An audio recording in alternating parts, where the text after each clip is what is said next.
You've all heard of the Blade Staff, the infamous rapidly attacking minion with absurdly low base damage, tied for the lowest with Abigail's Flower, which of course means it has great synergy with whip stacking, a technique where a humble summoner switches between whips every few seconds for extra effects, and more importantly, extra tag damage.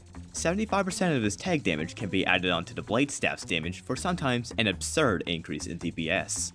And of course, we can't forget about the 25 base armor penetration this weapon has, allowing it to bypass most enemies' defense for early hard mode. So with enough whips, how good is this minion really? And how far can we take this summon before it becomes obsolete? But first, how can you effectively get this weapon in the first place? I'm going to tell you how to effectively get this weapon in the first place. The only way to obtain a Blade Staff is from the Queen Slime, so you'll first need another minion. Even though the Sanguine Staff is the strongest option for this due to its consistency and damage, it can be quite difficult to obtain.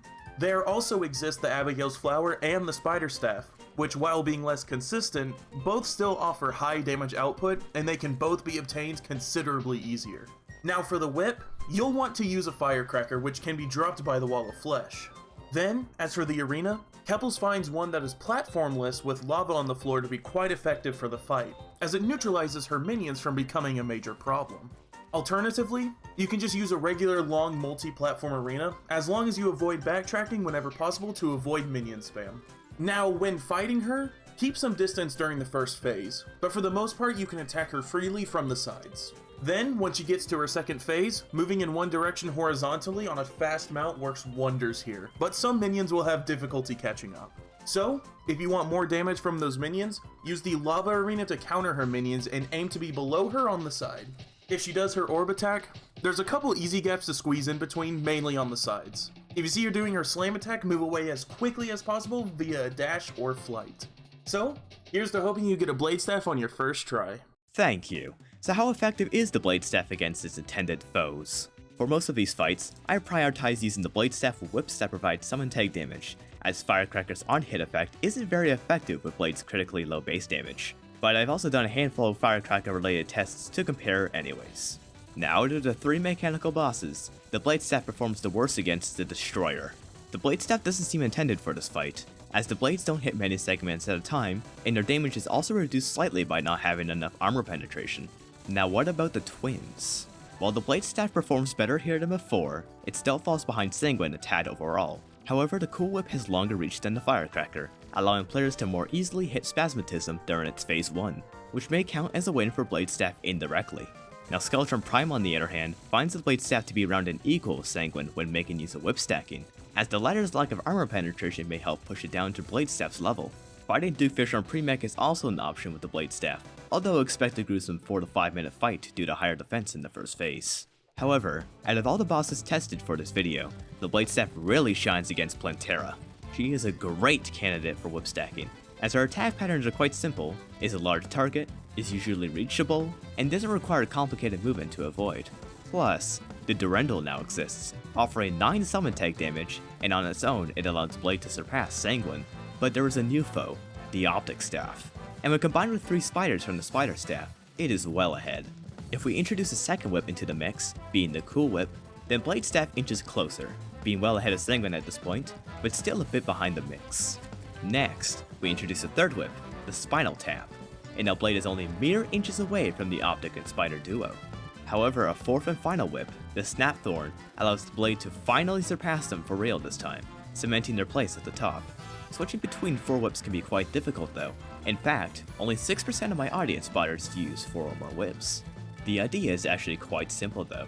All you need to do is hold down your mouse and use the 2 to 4 keys above the movement keys on your keyboard to switch between your other 3 whips while attacking. Then switch back to the first slot via the 1 key once you've stacked all your other whips. You want to do this every 3 seconds, as that's the length of some whip buffs such as the ones that give you whip speed.